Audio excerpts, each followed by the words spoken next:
Welcome. Good evening, Zach. How you doing, brother? Good. How you doing tonight? Yeah. Well, I am doing pretty well. I'm very exhausted. We made a switch with Hope sleeping, and I think it's going well, but it's been tiring. But that's not why we're here. We're here to talk about something that I didn't realize was so important until maybe year and a half ago. But the more that I surround myself with the right people and people that are aligned with where I'm going, the more I realize how important that this is. And the topic that we're talking about tonight is going to be community, network, the people that you surround yourself with ultimately.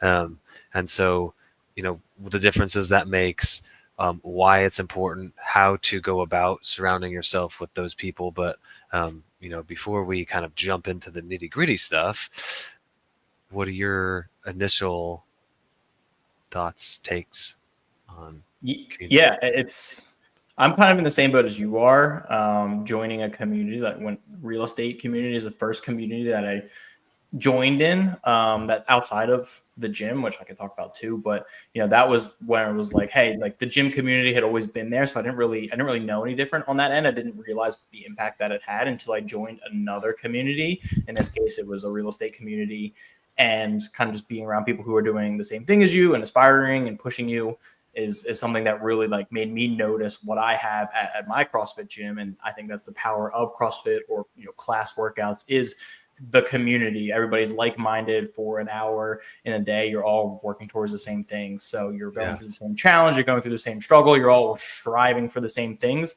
So that helps when the days are bad or the motivation's low or anything like that. So, whether it is a side hustle like real estate or, an entrepreneurship or starting a business or the gym and fitness, like having that community at your back is huge. And that's something that I've realized definitely over the past couple of years.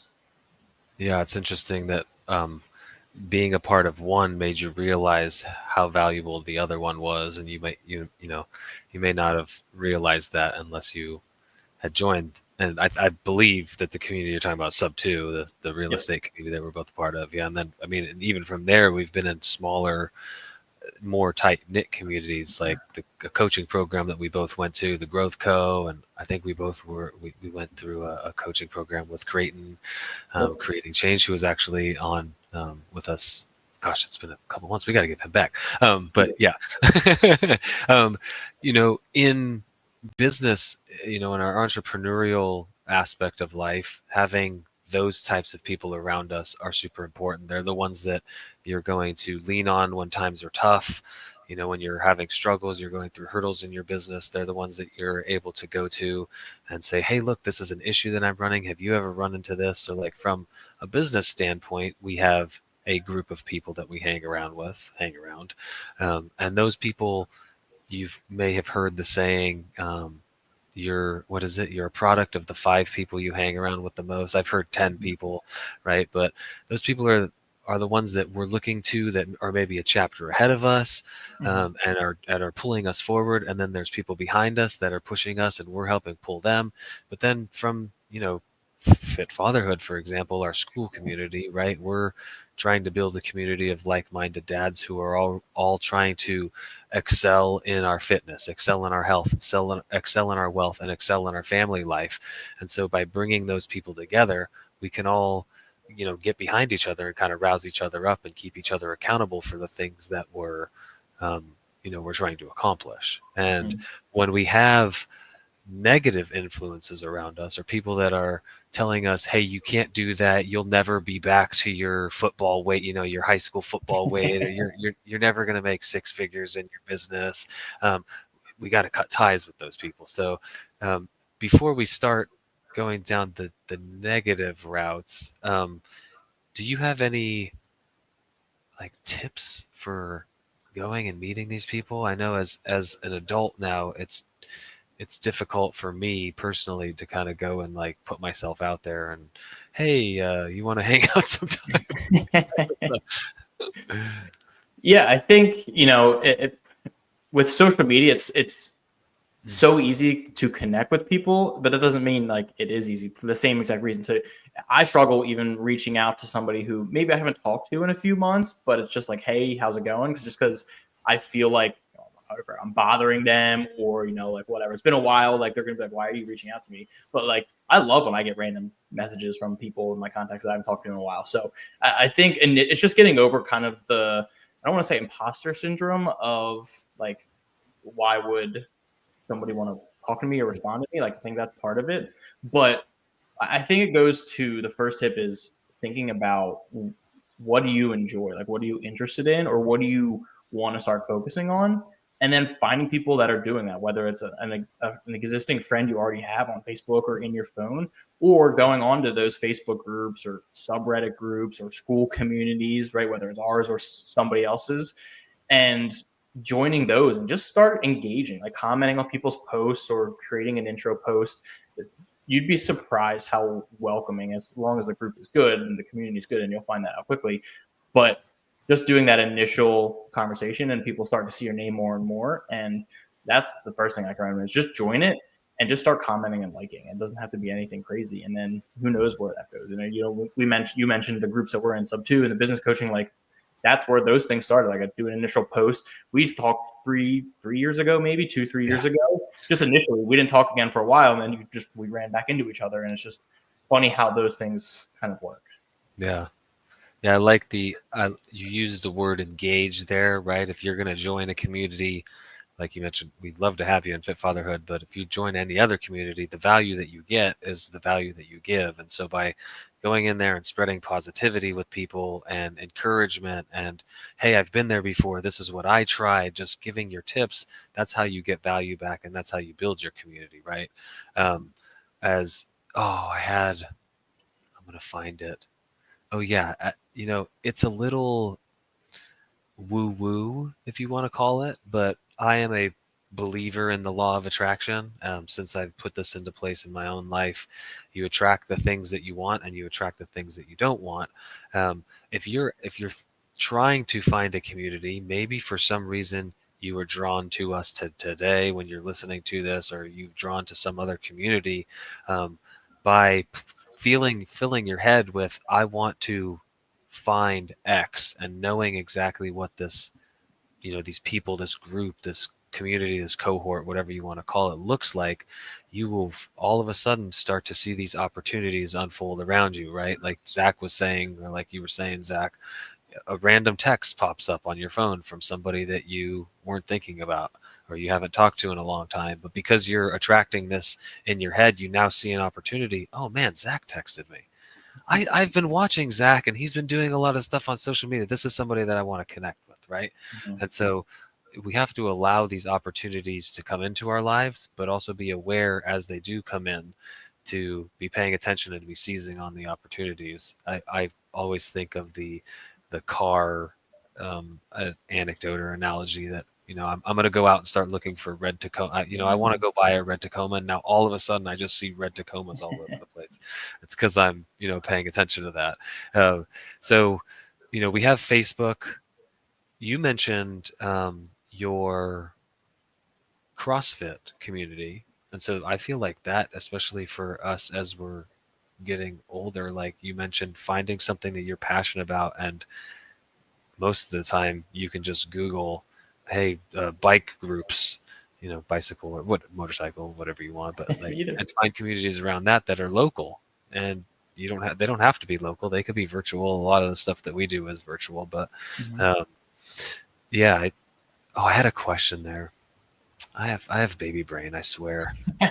I noticed it today. Or I was like trying to think of something, but I couldn't think of it. Well, yeah, let me ask you. So you're really good at engaging, initiating conversations with people you have some acquaintance with, or maybe haven't talked to in a while. Like whenever we talk, it's like, oh yeah, I connected with this person who can help us with this aspect of Fit Fatherhood in the community or something like that, or in the business, like, oh, I connected with somebody who's a property manager for pad split community. Like you're really good at doing that. So when it comes to maybe it's not a group, but it's an individual within that group. Like, well, how do you recommend? And this is just like kind of for me to benefit too is like, Mm. how do you start that conversation? Like, what does that look like? You know, you hear lead with value and stuff like that, or is it just as simple as saying like, hey, saw you here, like, can you give me some insight or some advice on like how you get those conversations started and like really make that good connection?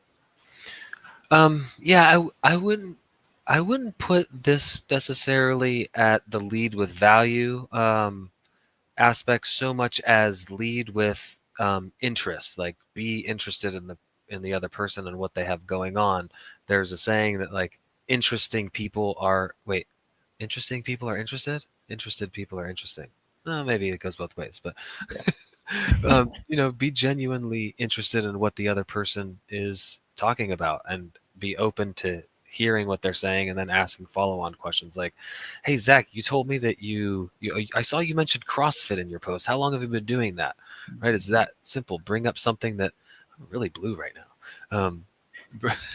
Bring up something that you saw in their profile, if you're on Facebook or if you're on school, like in their they have a profile too, like what other communities are they a part of, or what posts have you seen them make and how can I engage them there, and then just being interested and intrigued.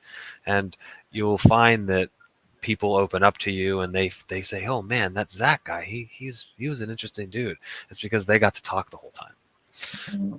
Yeah, so I'm gonna try this here. No, really blue. That's Yeah. there you go. That's better. Is it okay? So it's because the lights are all off, and so I just have Mm. this one light. Hope's trying to sleep behind me, but yeah, I mean it's almost salesy in a sense. Asking people about themselves and being interested in them, but I think that's how we make genuine connections with people. It's not to say that like if they ask you a question, you're not going to answer it. You're just going to like try to it doesn't need to be a two-way street. But if you just go into a conversation, okay, say, hey Zach, I saw you like CrossFit. I love CrossFit. I used to do those kipping pull-ups all the time and just talk about myself for 15 minutes. Zach's gonna eyes are gonna glaze over and he's gonna walk the heck away. He's like, I don't want anything to do with that Nathaniel guy. As a as I would as a slightly more introverted person yourself, are there little things that you find yourself doing, maybe little triggers that you have that help you in those opening conversations? No, I think what you said is what I try to focus on is like how can I like start the conversation with something that they're doing like that. I've definitely found that to be the easiest way, and just to listen to what they're saying and like truly understand it and hear them and not I tend to like worry about what am I going to say next, or what if they ask me a question. Like a lot of it's like we're talking about reaching out to somebody for advice or support as to help build the community and the bond. Like if I'm talking to somebody and the goal is to get some advice for them, it's like I feel like I am less Mm. experienced because I am. And so like what if they ask me a question I don't know the answer to and I look silly or stupid or whatever. So like the introvert side of me is like I don't really know. So like if I can keep the conversation on them and like, all right, I'm not gonna worry about me because the goal is I talk 10% of the time. Like I'm just asking Yeah. question after question after question. So mine is as I'm listening and hearing them, like I usually have a notepad. I'll jot something down and like just follow a question on that. Like, okay, cool. It sounds like you did this. Like, tell me more about that. Like, just and I do it with the coaching too. Is digging into like how can I get you to talk and talk and talk, and I talk less and less because I Yeah. don't want to talk that much. So it makes it in some ways it's easier that I am introverted because I don't really want to talk that much. So I Right. just keep the conversation going by asking them as many questions as I can. Yeah.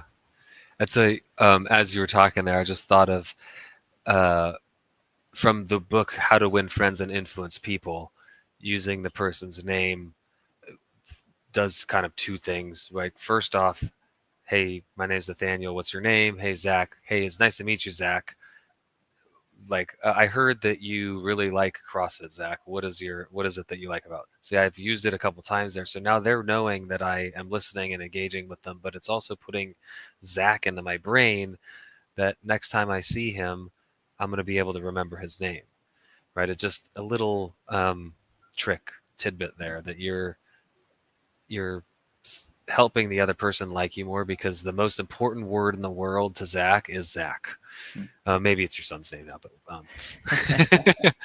Yeah, and you like know, you're learning about them, when you're asking them yeah, questions, you're learning about them, you're learning about them, and then what that does is, hey, you've learned about them, but like you said, they're go, wow, like Zach really was an interesting person. Like he really, I had a great conversation with him when they were the one that did most of the talking, which is great. yeah, But by learning a lot about them as you go through your day to day life, you might find something that you know they referenced or mentioned, and that's another way to keep that conversation going is yep, like, hey, cool, I saw this article, thought you might be interested about our conversation a couple weeks ago. It's a good way to keep that engagement between the two of you without because maybe it's been a month or two since you talked to them, and that's a yeah, great way to keep it going, and that builds trust with them. It keeps the support going between each other because now they're likely, hey, I see something else, they're going to send it to me, so it just keeps that bond going. yep, So I think it's really good to start off with, how can I have them talk about themselves so I can then down the road find resources or things that they might find interesting or helpful. yeah.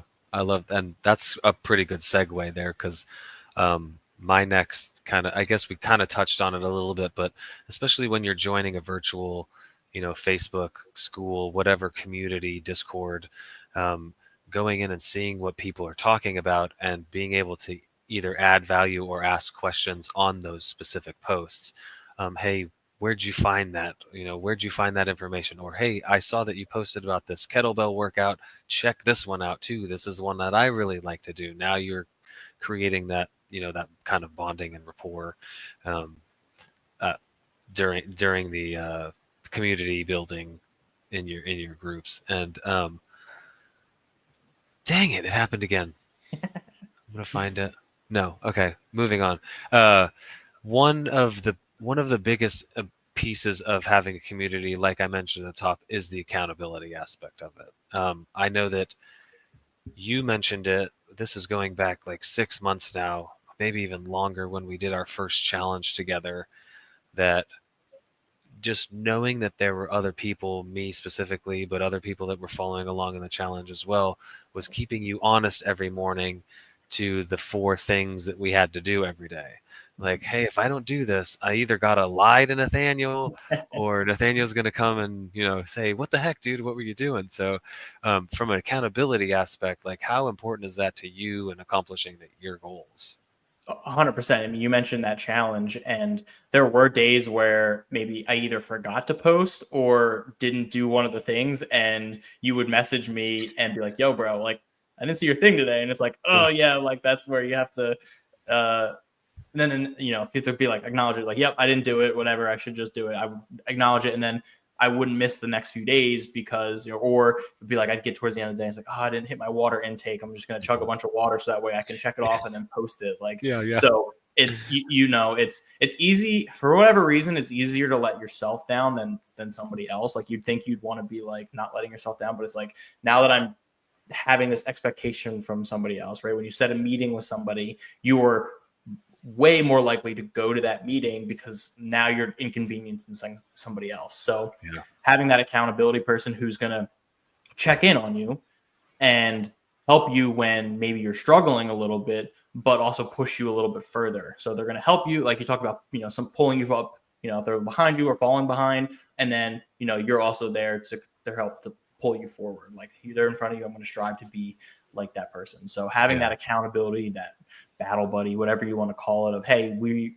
are both working on this, or I know you're working on this and I know you're working on that. Like just having that constant check in and that constant, I don't want to let this person down. yep. I love that. I think that finding those right people that you can mesh with, right? Mm-hmm. Because Zach might like somebody who's going to be like, "Hey, what the Zach? Like, you're supposed to be doing that." Mm-hmm. Whereas, me, I might like somebody that's like, "Hey, Nathaniel, you got that. It's okay. You're going to get back on track tomorrow. Let's get back on track tomorrow and make sure that um, we can keep our goals, heading towards our goals." And so finding the right people there is important. So, like, you know, we're going to continue pushing Fit Fatherhood because that's what we're passionate about right now. Like Fit Fatherhood, for example, we have a bunch of people in there, and not everybody's going to be the right fit for you. Mm-hmm. We're all moving towards the same goals, which is, um, taking charge of our health, our wealth, and our family.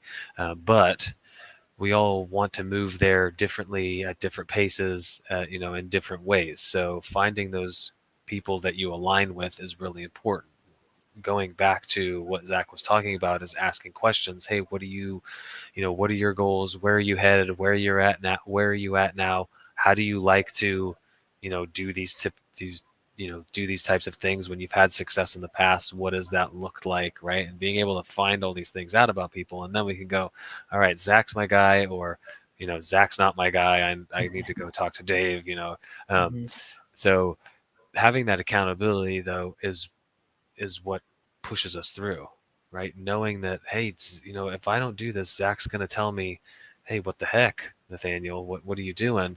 It keeps me accountable. It keeps me moving forward. So that's where the community is so freaking important. Um, I want to talk about joining. If you're not about joining virtual things, which would be kind of weird because you're watching this on YouTube, but no, just kidding. There are plenty of local groups to go join. If you're not interested in coming to Fit Fatherhood, we still want to encourage you to go have a community, because the community is what has moved my needle. I know this time I can talk for Zach. It's moved Zach's needle. It has brought us two together on this mission to help out fathers. And so we wouldn't be where we're at now if we didn't have a community of people around us. That being said, your current community can be holding you back. And it's difficult, especially if they're longtime friends, if they're longtime, if they're family members. But sometimes making a change by letting people go is just as, if not more important than adding people to your community. Because when you say, hey, I want to go make six figures a month, and your best friend says, bro, you'll never do that. Like, that's only for rich people. Or I want to lose 20 pounds by the end of quarter one. You're not going to do that. You're fat, right? I got, sorry, I was just being blunt, but yeah, like those are the people I got to get rid of. So I need to shed not only that, but my old self who was friends with those people, in order to be able to get to the goals that I want to get to. Anything on that, Zach? I think I. Yes, that I 100%. That's, you talked about earlier, you're the average of the five people you spend the most time with. So, clearly that's has an effect on you. And I saw another thing. I don't know if it was Layla Hormozy or somebody, where they talked about a study done at a workplace where if you sit somebody around near some of the top performers in the company or Oh, the division, yeah. that person increases their productivity, increases their quality of work by, I don't remember what it was, 30% or 40%. And then if you take that same exact person and move them towards the bottom performing people of the company, their work declines by 50 or 60% or Yeah. something like that. So like that just shows, even just being around the right people can have such a drastic effect on you. So, Yeah. that's really where it's important to think about, who am I around? And which, I would love to challenge anybody who's listening to kind of take an analysis and take a thought and say, hey, who's around me? Who's having a positive effect? Who's having a negative effect? And, maybe sometimes, is it more positive or is it more negative, right? A person doesn't have always a negative effect or always a Right. positive effect, usually. So is that a more of a positive, and is it positive in the direction that I want to go? Or so just doing that thought exercise on who am I around, and how are they and how do they affect me, is something that I think everybody should and can do. Yeah. I think that's going to be the tidbit that we leave you with right now. Basically, is do take stock in the people that you have around you, and if there are people that are dragging you down or not supporting you, it's either time to have a conversation with them and say, hey, this is where I'm going, I would love your support, or it's Somebody came barging in. yeah, or it's time to part ways. And like I said, it can be very difficult. There are the sunk costs of being in a relationship that for a long period of time, and you feel like, man, I'm cutting ties with this. How am I going to ever move on? But in order to spread your wings. You got to unclip them. And some people, sometimes there are people that have clipped our wings. So um, we would love to have you join Fit Fatherhood. It is currently a free community. We do have plans to move it into a paid community very, very shortly. We have some very exciting things coming up, which we will be talking about probably next week here on the Tuesday night hour. 30, half an hour, 25 minutes, whatever this is. I know you always do a great job closing us out, Zach. Oh man. Yeah. Yeah. No, No, no, we no pressure. the Fit Fatherhood community is something we're building. We're working hard. We have a lot of stuff in the background that we're building. We'd love to have any dads there. If wives are listening, great. Hopefully you got some information. But if you want your husbands to join a nice community of a bunch of variety of people doing different things, different careers, W-2s, entrepreneurs, real estate, we got a wide range of people. So if you're a wife and you're like, my husband needs to improve his health, improve his fitness, balance that, be around more dads who are doing all of those, please, forward this or copy this link, send it over to them.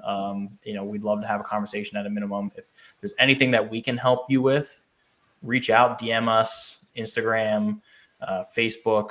We are trying to help as many people, as many dads as possible. So Yeah, we'd love to hear from you.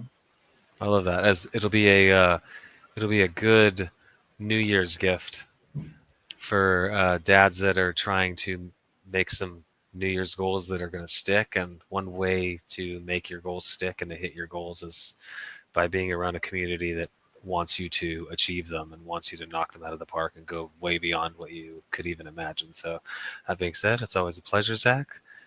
For the Fit Fatherhood community, we'll see you over there in the Zoom to talk further.